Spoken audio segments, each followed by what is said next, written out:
నమ్మకం ఒకటి ఉంటుంది. ఆ నమ్మకంగా వాళ్ళు పెట్టిన తీరులో నమ్మకం, అది మూడో నమ్మకం.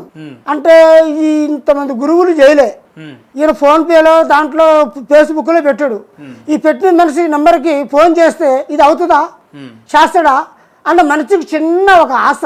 నిజంగా మీ దగ్గరికి వస్తే లేదా మీరు చెప్తే సమస్య పరిష్కారం అయినప్పుడు ఎందుకు డబ్బునే ముందుగా ప్రధానంగా ముందు పెడతారు? ఎందుకంటే ఒక చెప్పేదంటే దేశంలో ఎంతోమంది స్వాములు ఎంతోమంది విధమైన పనులు చేసేవాళ్ళు ఉంటారు, మంచి చేసేవాళ్ళు ఉంటారు, డబ్బులు తీసుకొని ఏమి చేయని వాళ్ళు ఉంటారు.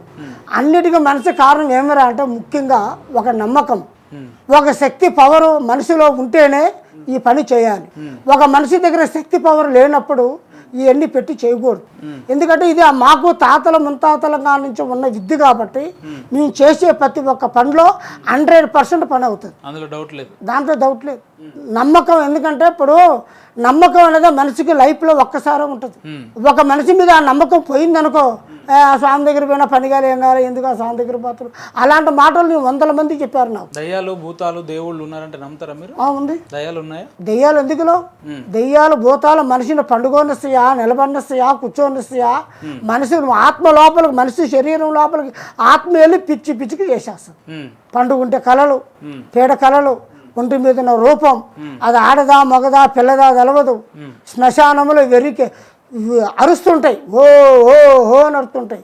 మరి చేతబడి అంటే మరి అక్కడే మరి తయారయ్యేది. ఎందుకు పోలే? అమ్మవారి పూజల కోసం శ్మశానంలో కొన్ని ఆత్మలు పట్టేదాన్ని చాలా సార్లు పోయి. అమ్మవారి పూజలకు శ్మశానంలో ఉన్న శవాలకు ఏం సంబంధం? అక్కడ దేవుడి గుడి ఉంటుంది, శివుడు గుడి తెలుసుగా. శివుడు అందరు సృష్టికర్త ఆయన.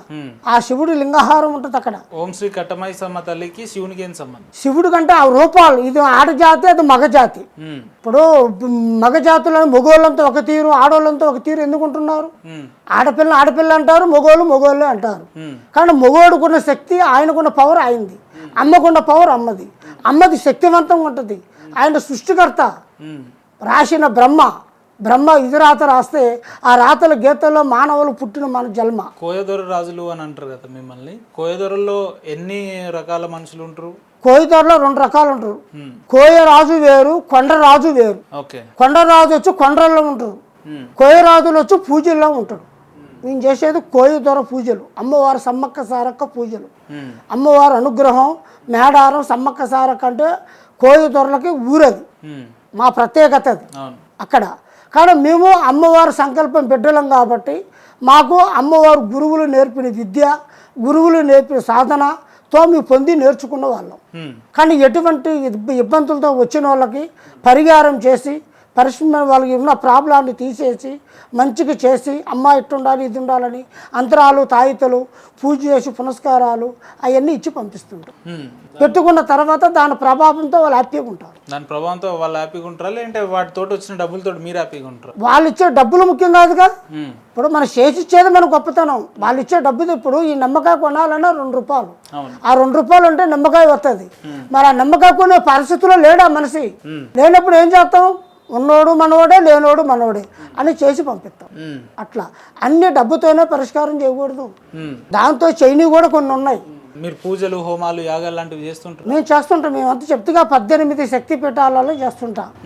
ఒకటి మన కర్నూలు అలంపూర్ జోగులాంబ, తర్వాత మన శ్రీశైలం, తర్వాత కాశీ, తర్వాత పాండిచేరి అమ్మవారిది, ఇట్లా మైసూరు చాముండేశ్వరి, ఇట్లా 18 శక్తిపీఠాలు, ఆంధ్ర విజయవాడ కనకదుర్గ, ఇలాంటి శక్తిపీఠాలలో మనకు పూజలు పునస్కారాలు ఎక్కువ శాతం శక్తిపీఠంలో చేస్తేనే ఆ పవర్ ఉంటుంది. మా వాళ్ళు గుళ్ళల్లో పూజలలో చేస్తే తక్కువ, అది 100% అయితే ఇది 50% ఉంటుంది పవర్. అక్కడికి వెళ్తేనే వస్తుందా? ఆ పవర్ మన చేతిలోనే ఉంటుంది. మనం చేసే ఐటమ్స్ దాన్ని బట్టి, ఆ మనిషికి ఉన్న ప్రాబ్లం బట్టి మన దగ్గర ఉంటుంది. దానికి మనకు సపరేట్ పూజ పీఠం అనేది సపరేట్. నాకు ఒక మనిషితో నా జీవితంలో చాలా ఇబ్బందులు ఉన్నాయి, సమస్యలు ఉన్నాయి, ఆ మనిషిని చంపేయాలి, మీరు చంపగలుగుతారా? అది చేయంగా. అట్లా చేసేదైతే మనం ఎక్కడెందుకు కూర్చోవాలి? ఇప్పుడు అది చెప్తిగా పిండికి నేను చెడు చేసిందంటే తెస్తాం, కానీ చెడు చేసి ఒక మనిషిని భూమి మీద లేకుండా చేయాలంటే మనం చేయదు. ఇప్పుడు ఉన్నదాన్ని ఉందని చెప్పాలి, లేని దాన్ని లేదని చెప్పాలి. చేసేవాళ్ళు అట్లా ఉండేవాళ్ళు కూడా ఉన్నారు, కానీ అది మనం చెయ్యం. కానీ ఉన్న రూపం, అడ్రస్, విధానం అవన్నీ తెలవదు కొంతమందికి, జనాలకి. అలాంటి వాళ్ళు ఉన్నారా? చాలా మంది ఫోన్ చేశారు నాకు, స్వామి నాకు ఒక గిట్టనవాడు ఒక మనిషి ఉన్నాడు, ఆయన లేపేయాలి స్వామి, ఎట్లా?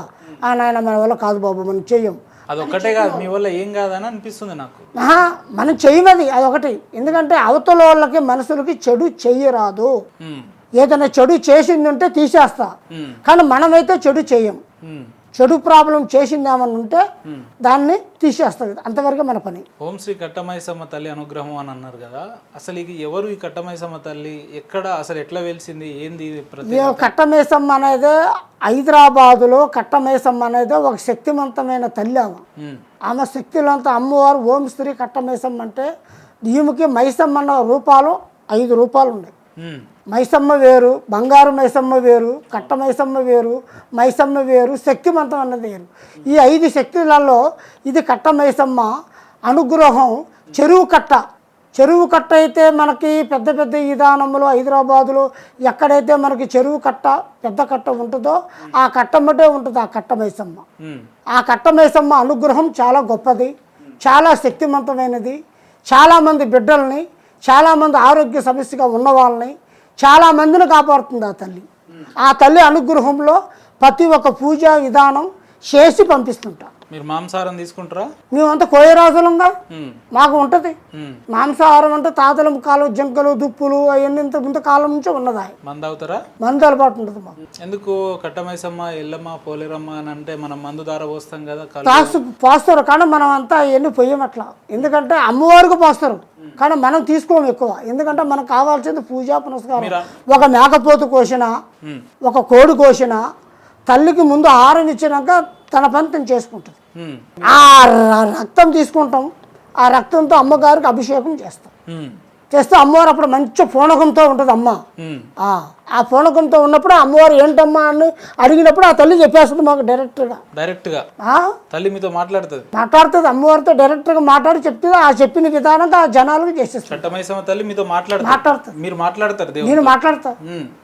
ఏమేమి మాట్లాడుకుంటారు స్వామి మీరు? అసలు ఇంత జనం సమస్యలు, జనాలు మనల్ని నమ్ముకోవచ్చు, భక్తులు వాళ్ళ సమస్యలు వచ్చిన వాళ్ళకి మంచి చేయి, 10 మందిని బాగు చేయి. ఎంతసేపు భక్తుల గురించేనా, మీ గురించి ఎప్పుడు అడుకోలేదా? 1 కోటి రూపాయలు, ఒక 10 కోట్లు ఇప్పుడు మేము సాధులు. ఇప్పుడు గురువులు అంటే గురువులు పోయి పెద్ద గురువులు అయిపోయి సాధులు అవుతారు.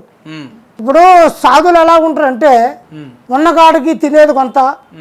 ఆశలో అతిగాశ ఉండకూడదు. ఆశ ఉండొచ్చు, అతిగాశ ఉండకూడదు. మేము భగవంతుడు దేవుడు బిడ్డలం. తల్లి ఇచ్చిన వాడికి మేము ఆనందపడతాం. కానీ నాకు 10 కోట్లు కావాలి, 20 కోట్లు కావాలి అని అమ్మను మేము అడగం. కోరిక ఉంది రాజు గారు, ఎప్పటి నుంచో. తీరుస్తారా? చెప్పండి. తీరుస్తామంటే చెప్తా. చెప్పండి. మీరు ఎట్లయినా మా కట్టమైసమ్మ తల్లితో మాట్లాడుతున్నారు కదా, ఎప్పుడన్నా మాట్లాడేటప్పుడు పనిలో పంచారా, నన్ను కూడా తీసుకుపోతారా? తీసుకుపోతా. అమ్మవారిని డైరెక్ట్గా మాట్లాడేటప్పుడు నీకు చూపిస్తూ కూడా నీతో కూడా అమ్మవారు మాట్లాడియాలి. ఇప్పుడు కుదురుతుందా, వీలవుతుందా? ఇప్పుడు ఇక్కడ కుదరదు. ఇప్పుడు ఎటు కానీ ఈ విధంగా కదా. ఇప్పుడు అదే అమావాస్య గడియల్లో, పౌర్ణమి గడియలో ఉంటుంది. కట్టమైసమ్మ తల్లి మీతో మాట్లాడుతుంది. అది అమావాస్య గడియ, పౌర్ణమి గడియలో మాట్లాడుతుంది. కానీ అది ఇప్పుడు ఒక సృష్టి అనేది ఒక మనిషికి ఒక దైవ సంకల్పం ఉన్నప్పుడు ఆ సంకల్పాన్ని మన దగ్గర పెట్టుకునే దానికన్నా 10 మందికి పంచి 10 మందిని మంచిగా చేయడం అనేది మా ధర్మం. ఇప్పుడు కట్టమైసమ్మ తల్లిని కావచ్చు, ఇతర ఏ దేవుళ్ళనైనా కూడా ఒక వ్యక్తి, ఒక జనాలు, ప్రజలు భక్తితోటి దేవుడిని కొలవడానికి వెళ్తుంటారు కదా. అవును. మరి మార్గ మధ్యలో ఈ ఉన్నపల్లంగా ఈ వెహికల్ యాక్సిడెంట్లు అవ్వడం, వాళ్ళ ప్రాణాలు పోవడం అటువంటి ఎందుకు జరుగుతున్నాయి అనుకుంటారు? ఉదాహరణకు ఇప్పుడు తిరుమల కొండ ఉంది, భక్తి ఆరాధ్య దేవునితో వెళ్తారు కదా వాళ్ళు కూడా. ఎందుకు అక్కడ లోయలో పడిపోవడం, బస్సు యాక్సిడెంట్ అవ్వడం, లేదంటే శ్రీశైలం మల్లన్న దగ్గర కావచ్చు, ఇట్లా ఎందుకు జరుగుతుంది? దాని నుంచి దేవుడు కాపాడలేడా మనల్ని? దేవుడు ఇది ఇప్పుడు ఫస్ట్లో చెప్పిన మాట చెప్తాను మళ్ళా. యాక్సిడెంట్లు అయ్యేది ఒక రోజుకి ఎంతో మంది పుడతారు, ఎంతో మంది సస్తారు. అది సృష్టి ధర్మం. భగవంతుడు పుట్టిస్తాడు, భగవంతుడే తీసుకెళ్తాడు. వాడు ఆయుష్ తీరిపోక ముందే తీసుకెళ్తాడు ఋషువా. అలా దాని గురించి మాట్లాడాలి. ఆయుష్ తీరిపోయిన గురించి మాట్లాడుకోవడం వేస్ట్. ఆయుష్ తీరక ముందే తీసుకోపోవడం సాధ్యమా? కాదు, దాని గురించి మాట్లాడాలి. కానీ భగవంతుడు పుట్టించేది ఆయనే, తీసుకెళ్లేది ఆయనే. అది ఆయన చేతిలో పని. అయితే మీరు ఇందాక ఇంటర్వ్యూలో కూడా మొదటగా ఏమన్నారు అని అంటే, మన దైవ నిర్ణయాలన్నీ ముందుగానే రాసి పెట్టి ఉంటాయి, రాసిన ప్రకారంగానే జరుగుతాయి అన్నారు. దైవ ఇదిరాత రాసుడు దేవుడు, దాని ప్రకారమే జరుగుతుంది అన్నారు కదా. అంటే నాకు ఈ టైంలో ఒక నొప్పి రావాలి, లేదా నాకు ఈ టైంలో ఆ నొప్పి నయం కావాలని రాసి పెట్టి ఉండుంటుంది కదా.